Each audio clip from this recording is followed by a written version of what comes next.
여기는 대형각입니다. 불이 계단으로 올라옵니다. 제발 부탁드립니다. 1971년 12월 25일 밤 9시 40분 서울 종로 소방본부 교신 기록에 남은 첫 구조 요청은 분명히 사람이 아니라 절규였습니다. 그리고 그 절규가 이어지던 그 순간 대형각 호텔은 이미 출구 없는 지옥이 되어가고 있었습니다. 호텔 2층 상가에서 시작된 작은 불씨는 카펫과 벽면 장식을 타고 순식간에 굴뚝처럼 위층으로 빨려 올라갔습니다. 당시 건물 구조는 한 층씩 차단되는 방식이 아니라 중앙 계단과 복도가 곧바로 불길의 통로가 되는 구조였습니다. 불은 위에서 아래가 아니라 아래에서 위로 엄청난 속도로 치고 올라갔습니다. 호텔 로비 CCTV도 없던 시절 종업원들은 불을 발견하자마자 손전화보다 느린 직접 발걸음으로 손님들에게 뛰어 올라가 알렸습니다. 그러나 이미 3층, 4층, 5층은 검은 연기가 벽처럼 가득 차 있었습니다. 연기는 불보다 빠르게 퍼졌습니다. 그 시각 호텔 안에 있던 손님들은 크리스마스 디너를 즐기던 가족들, 회식 중이던 회사원들,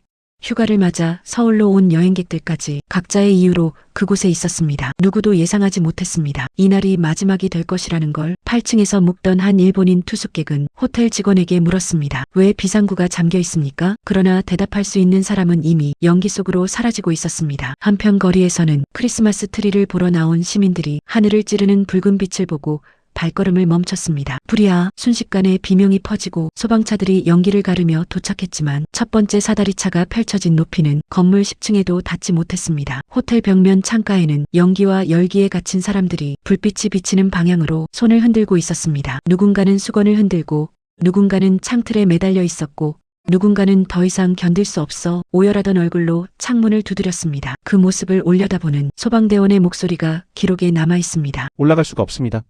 사람들이 있는데 올라갈 방법이 없습니다. 불길은 점점 세지고 창문은 하나둘씩 폭발하듯 깨져나갔습니다. 거리 전체가 붉은 불꽃과 유리 파편으로 뒤덮이던 그 밤, 1971년의 크리스마스는 서울이 겪은 가장 비극적인 밤이 되었습니다. 안녕하세요. 사건시대 이야기꾼 지림선생입니다. 오늘은 대한민국을 충격에 빠뜨린 대형각 호텔 화재 사건의 첫 장면을 여러분과 함께 들여다보겠습니다. 불길 속에서 들려온 구조 요청, 그 절박한 순간으로부터 시작해 우리는 이 사건의 진짜 모습을 하나씩 따라가 보려 합니다. 화재가 시작된 지 5분, 불은 이미 5층까지 올라와 있었습니다. 대형각 호텔의 중앙 계단은 마치 거대한 굴뚝처럼 불길과 연기를 위층으로 빨아들이고 있었습니다. 8층 복도에서 근무하던 호텔 여성 직원 한 명의 증언이 남아 있습니다. 연기가 아니라 검은 벽이 갑자기 밀려오는 느낌이었습니다. 사람들은 처음엔 작은 불이려니 생각해 여유롭게 방을 나섰지만 복도에 발을 내딛는 순간 바로 눈앞에서 기침을 하고 쓰러졌습니다. 연기는 단순한 연기가 아니었습니다. 카펫과 플라스틱 벽지, 가구가 타면서 나온 독성가스는 단 한 번 들이마셔도 기절할 정도였습니다. 호텔 투숙자 중 한 미국인 여행객은 방문을 열었다가 그대로 뒤로 넘어졌습니다. 문틈 사이로 밀려온 뜨거운 공기가 얼굴을 순식간에 덮쳐버린 것입니다. 누군가는 젖은 수건을 코에 대고 걸었고 누군가는 벽을 더듬으며 비상구를 찾아갔습니다. 하지만 곧 대부분은 깨달았습니다. 비상구가 잠겨있다. 당시 비상구는 도난 방지 때문에 잠금 장치가 걸려 있었고 열쇠는 직원에게만 있었습니다. 문은 단단히 잠겨 있었습니다. 문을 두드리며 열어주세요.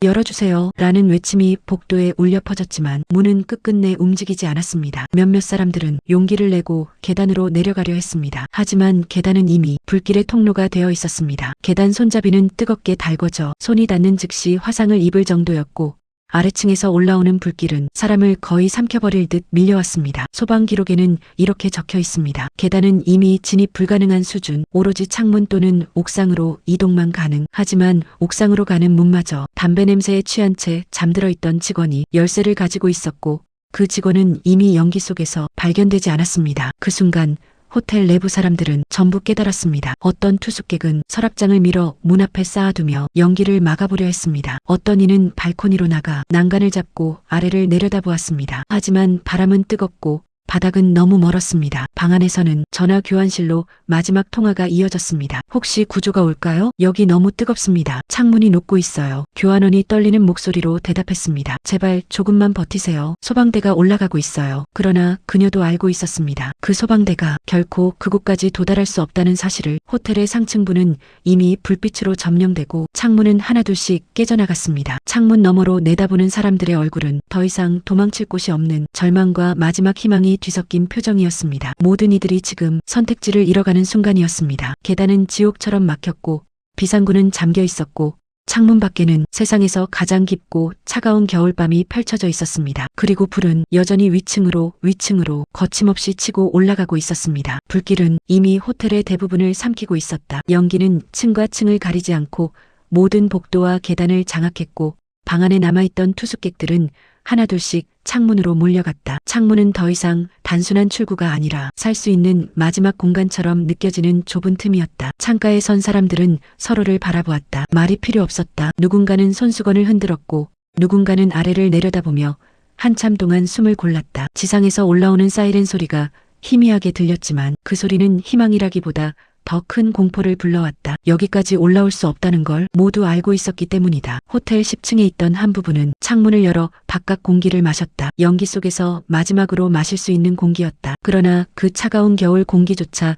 뜨겁게 달아오른 금속 창틀에 닿으면 금세 사라지는 듯했다. 부부는 서로의 손을 꽉 붙잡고 밑을 내려다보았다. 뛰어내리면 살 수 있을지 혹은 그저 더 빨리 끝나는 것인지 누구도 확신할 수 없었다. 옥상으로 이어지는 문은 또 한 번 사람들의 희망을 짓눌렀다. 문은 닫혀 있었고 그 뒤편에서 들려오던 두드리는 소리는 점점 힘을 잃어갔다. 열쇠를 가진 직원은 이미 연기 속에서 움직일 수 없는 상황이었고 옥상문은 더 이상 열릴 기미가 없었다. 옥상에만 올라갈 수 있었다면 헬기를 통해 구조될 가능성이 있었다고 믿었지만 그 희미한 가능성마저 불길과 연기 속에서 사라지고 있었다. 몇몇 사람들은 방 안에서 이불과 침대볼을 찢어 길게 묶기 시작했다. 도망칠 수 있는 유일한 줄이었다. 그러나 호텔 외벽은 너무 뜨겁고 아래와의 거리는 너무 멀었다. 그 줄을 타고 내려가던 사람이 중간에서 연기에 눈을 감고 떨어지는 순간 남은 사람들은 줄을 더 이상 손에 쥐지 못했다. 창문 밖에서는 추운 겨울바람이 세차게 불고 있었다. 하지만 그 바람조차 창문 안쪽에서 들끓는 뜨거움과는 전혀 다른 세계에서 불어오는 것처럼 느껴졌다. 바람은 차갑고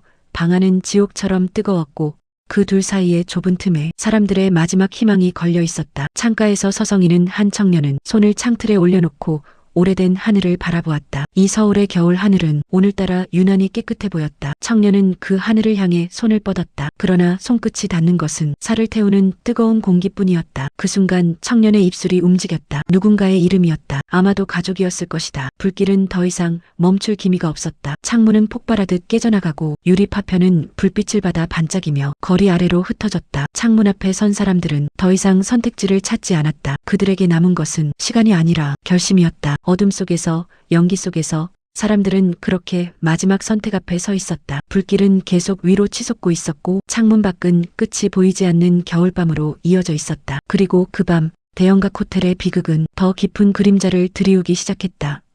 창문 앞에 몰린 사람들은 이제 더 이상 어디로도 갈 수 없다는 사실을 조용한 눈빛으로 받아들이고 있었다. 방은 서서히 불구덩이처럼 변하고 복도는 이미 연기로 가득 차 한 걸음도 내디딜 수 없는 공간이 되어 있었다. 사람들은 그저 창문 앞에 작은 틈으로 차가운 공기를 들이켜며 마지막으로 살아있음을 확인했다. 창문 아래쪽으로는 소방차의 불빛이 번쩍이며 붉고 파란색의 그림자를 건물 벽면에 드리우고 있었다. 사다리차는 끝까지 올려져 있었지만 대형각 호텔의 높이는 그 기술을 비웃듯 손이 닿지 않는 곳에 있었다. 사람들은 그 미세한 거리, 단 몇 미터의 차이가 생과 사를 갈라놓는다는 사실을 끝내 이해할 수밖에 없었다. 몇몇 투숙객은 조심스럽게 난간을 넘으며 아래를 내려다보았다. 두려움으로 굳은 손을 떼지 못하는 사람도 있었고 이미 선택을 마친 사람도 있었다. 불길은 서서히 방 안을 잠식했고 유리창은 뜨거운 압력과 바람에 깨지며 작은 조각이 사람들의 발치에 떨어졌다. 한 중년 남성은 떨리는 목소리로 누군가의 이름을 불렀다. 그 이름은 가족의 이름이었다. 그는 잠시 눈을 감고 마치 마지막 기도를 올리듯 작게 입술을 달싹였다. 그리고 천천히 창문 밖으로 몸을 기울였다. 바람이 그의 옷자락을 흔드는 동안 그 아래에서는 소방대원들이 절규에 가까운 목소리로 외쳤다. 그러나 그 소리는 뜨거운 공기와 연기 속에서 그에게 닿지 않았다. 그 뒤로 몇 사람도 더 이상 버틸 수 없는 절망 속에서 창문을 향해 마지막 발걸음을 옮겼다. 어떤 이는 난간을 꽉 잡고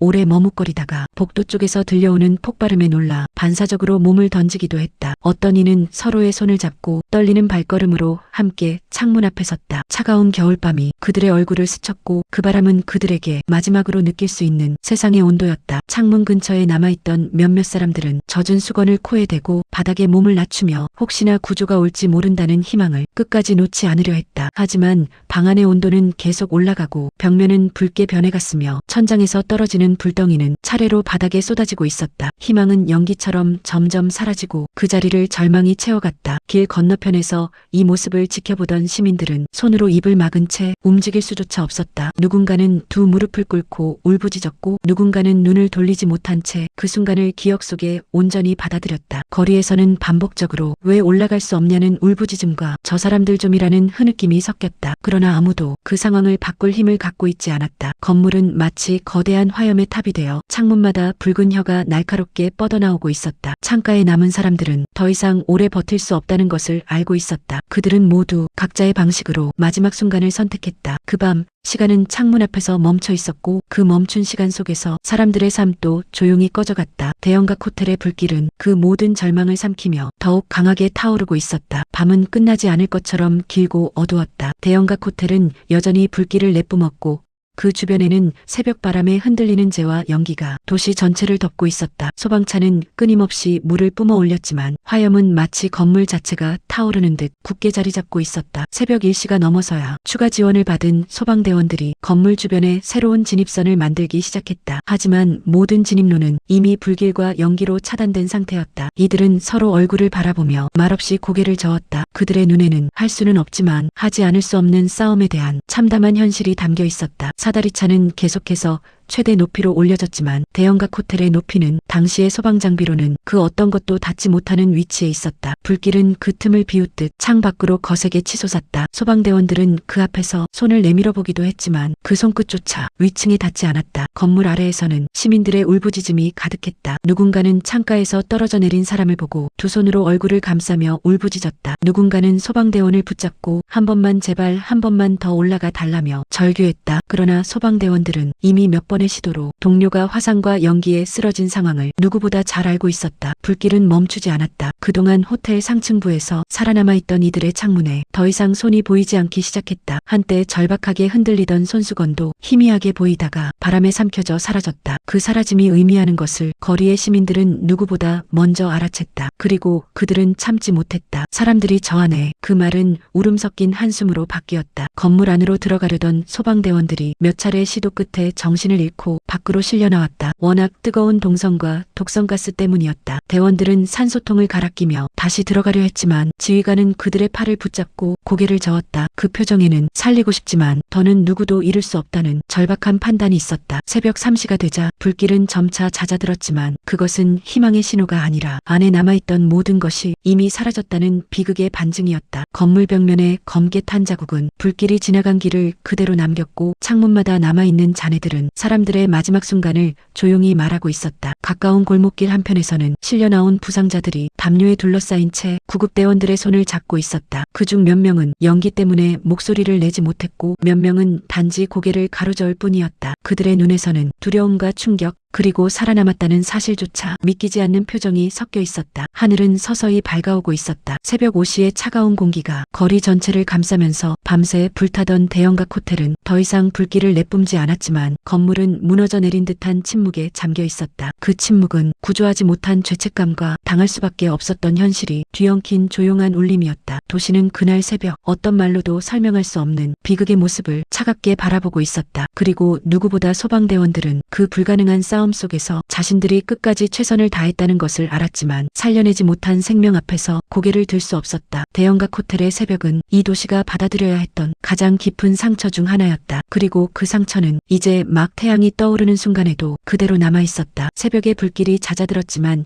그 아침 서울은 어떤 소리도 낼 수 없었다. 대형각 호텔 주변에는 밤새 타오른 잿빛 냄새가 짙게 남아 있었고 그 냄새는 마치 도시에 남겨진 상처처럼 천천히 공기 속을 떠다녔다. 파란 소방호스 위로 흐르는 찬물이 바닥에 고여있던 검은재를 밀어내며 도로를 따라 느리게 흘러갔다. 그리고 그 물속에는 방 안에서 타오르던 사람들의 삶의 흔적이 아무 말 없이 섞여 있었다. 호텔 정면 도로 한편에는 밤새 찾아 헤매던 가족들이 서로의 이름을 외치며 명단을 확인하고 있었다. 누군가는 이미 절망한 얼굴로 앉아 있었고 누군가는 아직 희망을 잃지 않은 표정으로 소방대원들의 손목을 붙잡고 혹시 아직 있을까요? 라고 묻고 있었다. 그러나 대원들은 고개를 들지 못한 채 조용히 눈을 피했다. 병원 응급실에서는 연기에 겨우 살아 돌아온 몇 명이 침대 위에서 산소 마스크를 쓴 채 누워 있었다. 그들은 잠에서 깨어났지만 눈을 뜨자마자 자신이 왜 살아있는지 그리고 방금 전까지 함께 있던 사람들이 어디로 갔는지 차마 묻지 못한 채 눈물만 흘리고 있었다. 어떤 생존자는 침울한 목소리로 말했다. 문이 안 열렸어요. 계단이 이미 불이었어요. 소리쳐도 아무도 올 수 없었어요. 그의 목소리에는 살아남은 자들이 느끼는 벗어날 수 없는 죄책감이 서늘하게 묻어 있었다. 장례식장에서는 가족들이 실려온 시신 앞에서 차마 무릎을 펴지 못하고 머리를 바닥에 박고 울부짖었다. 하얀 천으로 덮인 시신 중 몇은 불에 타 형체조차 알아보기 어려웠다. 어머니를 잃은 어린아이들은 무슨 일이 일어났는지 이해하지 못한 채 흑백 사진 속 미소를 바라보고 있었다. 언론은 한국 호텔 화재 최악의 참사라는 제목을 달았다. 신문 일면에는 검게 탄 건물 외벽과 깨진 창문들이 마치 거대한 상흔처럼 찍혀 있었다. 사람들은 신문을 손에 쥐고 한동안 아무 말도 하지 못했다. 도시는 비로소 깨닫기 시작했다. 이 참사는 단순한 화재가 아니라 막을 수 있었던 비극이라는 것을. 비상구가 잠겨 있었다는 사실, 스프링클러가 없었다는 사실, 고층 구조라면서 그 높이에 맞는 사다리차가 없었다는 사실은 시민들에게 한 줄 한 줄 깊이 새겨졌다. 그날 이후 서울은 이전과 같은 도시가 아니었다. 사람들은 건물에 들어갈 때 비상구 위치를 확인했고 호텔은 소화기와 방제 설비를 재정비했다. 국가는 고층 건물의 소방 시스템을 처음부터 다시 설계해야 했다. 한 사건이 대한민국의 건축 기준을 바꾸기 시작한 것이다. 그러나 그 모든 변화는 너무 늦게 찾아왔다. 마지막 순간까지 창가에 매달렸던 사람들, 그들의 이름과 얼굴은 도시의 기억 속 가장 깊은 곳에 조용히 남아 있었다. 그리고 그들은 국가가 다시는 놓쳐서는 안 될 경고의 목소리가 되었다. 대형각 호텔 화재가 끝나고 난 뒤 도시는 잠시 침묵했지만 그 침묵은 잊음이 아닌 기억을 위한 침묵이었다. 그날의 비극은 사람들의 가슴 속에 오랫동안 꺼지지 않는 불씨처럼 남아 다시는 이런 일이 있어서는 안 된다는 묵직한 다짐을 새겼다. 대형각 호텔의 불이 완전히 꺼진 뒤 도시는 비극의 원인을 향해 질문을 던지기 시작했다. 사람들은 짙은 재냄새가 남아있는 거리를 걸으며 서로에게 똑같은 말을 반복했다. 어쩌다 이렇게까지 되었을까? 신문들은 사건 원인을 파헤치기 시작했다. 첫 번째로 지적된 것은 비상구였다. 잠겨 있었다. 이 말은 서울을 흔들어 놓았다. 화재가 시작되자마자 계단은 순식간에 불길의 통로가 되었는데 투숙객들이 의지할 수 있는 유일한 탈출구가 도난 방지를 이유로 잠겨 있었다는 사실은 국민들의 분노를 한껏 키웠다. 두 번째로 지적된 것은 스프링클러와 화재 경보 장치의 부재였다. 고급 호텔이라는 명성에 비해 실제 방제 시스템은 초등학교보다도 못한 수준이었다. 불이 나도 울리지 않는 경보, 물을 뿜지 않는 천장, 모든 것이 이 비극을 기다리고 있었던 듯했다. 세 번째로는 소방 장비의 한계가 드러났다. 높은 건물이라면 당연히 필요했을 고층 구조용 사다리차는 서울 어디에도 존재하지 않았다. 시민들은 불길 속에서 창가에 선 사람들을 보며 왜 사다리가 닿지 않는지 묻고 또 물었다. 그러나 돌아오는 대답은 단순했다. 그런 장비가 없습니다. 이 말은 마치 도시가 거대한 위험을 품고 있으면서도 그 사실을 모른 채 살아왔다는 씁쓸한 자백과도 같았다. 정부는 여론의 압박을 피할 수 없었다. 위원회가 꾸려지고 관계자들이 불려나와 조사를 받았다. 호텔 측은 관리 소홀을 인정했지만 그 누구도 책임을 완전히 떠안으려 하지 않았다. 책임은 서로의 어깨 위에서 떠돌며 마치 다시는 원래 자리로 돌아가지 않을 것처럼 공중에 머물러 있었다. 그러던 중 희생자 가족들이 모여 눈물 섞인 목소리로 외쳤다. 이건 사고가 아니라 막을 수 있었던 사망입니다. 그 말은 정부와 사회 전체를 향한 묵직한 일침이었다. 이들의 절규는 신문의 한 구석이 아니라 도시 전체의 자각으로 번져갔다. 이 사건은 결국 고층 건물의 방제 기준을 완전히 바꾸는 계기가 되었다. 비상구는 의무적으로 개방 상태를 유지해야 했고 스프링클러와 자동 화재 경보 장치는 더 이상 선택이 아니라 의무가 되었다. 또한 소방 장비는 고층 구조가 가능하도록 전면 개편되기 시작했다. 그러나 그 모든 변화는 희생된 166명의 생명을 되돌릴 수 없었다. 사람들은 제도는 바뀌었지만 그 변화가 너무 늦게 찾아왔다는 씁쓸함을 감추지 못했다. 그리고 도시는 이 비극이 결코 한 시대의 실수로 끝나지 않기를 간절히 바라고 있었다. 대형각 호텔의 잔해는 치워졌지만 그 자리에 남은 상처는 시간이 지나도 쉽게 사라지지 않았다. 불길이 남긴 검은 흔적은 건물벽에서 제거되었지만 시민들의 마음속엔 지워지지 않는 질문이 하나 남아 있었다. 책임은 과연 누구에게 있는가? 대형각 호텔의 잔해가 정리된 뒤에도 그곳의 남은 공기는 오랫동안 식지 않았다. 구조대의 발자국이 남아있던 자리에 사람들은 조용히 꽃을 놓았고 그 꽃 위에는 겨울바람이 불어와 차갑게 내려앉았다. 사람들은 그곳을 지나가며 잠시 걸음을 멈추고 하늘을 올려다보곤 했다. 마치 그날 창문 앞에 서 있었던 사람들의 마지막 시선을 따라가 보는 듯했다. 이 사건은 단순한 화재가 아니었다. 한 시대가 가진 허점, 도시의 방제 시스템, 그리고 사람들의 안전에 대한 인식이 얼마나 위험하게 방치되어 있었는지를 잔인할 만큼 명확히 드러낸 비극이었다. 정부와 사회는 늦은 후회 속에서 움직이기 시작했다. 건축물의 내화 기준은 강화되었고 고층 건물에는 스프링클러가 의무화되었으며 비상구는 절대 잠글 수 없다는 원칙이 세워졌다. 또한 소방 장비는 이제 단순한 대응이 아닌 구조와 생존을 위한 실질적 도구로 철저히 재편되었다. 하지만 제도가 바뀌었다고 해서 모든 것이 끝난 것은 아니었다. 사람들의 마음속에는 여전히 그날의 장면이 타오르는 불꽃처럼 남아 있었다. 창문 너머에서 흔들리던 손수건, 도망치지 못한 사람들의 절규, 닿지 못한 사다리차, 그리고 구조대원들의 가슴속에 남은 끝내 손을 뻗지 못한 그날의 기억들. 이 사건은 우리에게 묻고 있었다. 우리는 무엇을 잊지 말아야 하는가? 기억은 단순히 과거를 떠올리는 행위가 아니었다. 기억은 다시는 똑같은 비극을 만들지 않기 위한 가장 강력한 방패였다. 사람들이 비상구의 위치를 확인하는 순간, 건물주가 스프링클러를 점검하는 순간, 소방대가 장비를 교육받는 순간 그 모든 작은 행동 속에 1971년 대형각의 희생자들이 남긴 메시지가 살아 숨쉬고 있었다. 한 생존자는 훗날 이렇게 말했다. 우리가 살아남았다는 사실보다 왜 살아남아야 했는지에 대한 이유를 그때서야 알았습니다. 그의 말은 화재 이후 수십 년이 흐른 뒤에도 사람들의 마음속에서 묵직하게 울렸다. 대형각 호텔 화재는 대한민국이 산업화의 속도를 높여 달리던 시절 어딘가에 놓쳐버린 안전이라는 한 글자를 다시 세우게 만든 사건이었다. 그 사건은 우리에게 경고를 남겼고 그 경고는 지금의 빌딩, 지하철, 터널과 같은 공간 속에서도 여전히 유효하다. 불꽃은 꺼졌지만 그날의 교훈은 꺼지지 않았다. 도시는 다시 일어섰지만 그날의 희생자들은 우리에게 한 가지 부탁을 남겼다. 기억해달라. 그리고 다시는 이런 일이 일어나지 않도록 지켜달라. 불길이 지나간 자리에 남은 것은 단지 잿더미가 아니었다. 그것은 한 시대를 뒤흔든 외침이었고 지금 세대에게 건네진 조용한 약속이었다. 그리고 우리는 그 약속을 지켜야 한다. 1971년 겨울의 그날 밤 서울의 하늘을 붉게 태웠던 불길은 지금은 어디에도 남아있지 않다. 하지만 그 불길이 남긴 상처와 기억은 여전히 우리 곁에서 조용히 숨쉬고 있다. 도시는 다시 화려한 불빛을 되찾았고 그 자리에는 새로운 건물들이 들어섰지만 가끔씩 그 길을 지나가다 보면 어딘가 설명할 수 없는 차가운 바람이 지나가곤 한다. 마치 그날 창문 앞에 섰던 사람들의 남아있는 마음이 바람이 되어 지나가는 이의 어깨를 살짝 스치는 것처럼 대형각 호텔의 불길은 무엇보다 우리에게 질문을 남겼다. 우리는 얼마나 쉽게 안전을 잊어버리는가? 우리는 얼마나 늦게 후회하는가? 그리고 기억하지 않는다면 과연 무엇이 다시 찾아올 것인가? 사건 이후 비상구는 더는 잠겨있지 않게 되었고 스프링클러는 천장에서 쉼없이 체크되었으며 고층 건물의 소방 장비는 한 시대를 기준으로 완전히 바뀌었다. 하지만 그런 변화들이 찾아오기까지 수많은 생명이 희생되어야 했다는 사실은 우리를 더욱 무겁게 만든다. 안전은 늘 뒤늦게 배워지는 법이고 그 뒤늦음은 늘 누군가의 소중한 삶을 대가로 삼는다. 그날 새벽 도시가 아직 어둠 속에 있었을 때 한 생존자는 이렇게 말했다. 살아남았다는 게 감사하면서도 살아남았다는 게 미안했습니다. 그 말은 이 사건이 남긴 가장 깊은 울림이었다. 비극 속에서 살아남은 이들이 느낀 죄책감,